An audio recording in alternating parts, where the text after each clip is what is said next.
Hello friends, welcome back to the many video guys and my YouTube channel guys. Today again we are going to talk about guys Samsung phone chatting guys, and today video title guys Samsung phone guys phone dial pad sound guys, how can be off it.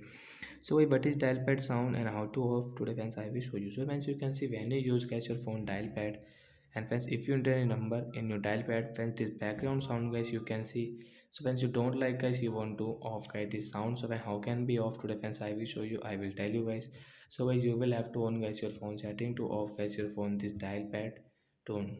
So after on phone setting guys we will search check a phone system sound setting guys. System sound setting guys, tap here friends, you can see phone system sound, we will on it. Then guys second option guys is dialing keypad sound, means guys your dial pad guys the right side this icon guys, tap here to off it. Friends come on guys your phone dial pad page and we will tap here. So friends you can see now we can enter number without any sound. So like that guys you can enter number in your Oppo phone device without any sound guys. So that's it guys, thanks for watching the video. I hope friends you understood how to off phone dial pad sound. So bye guys.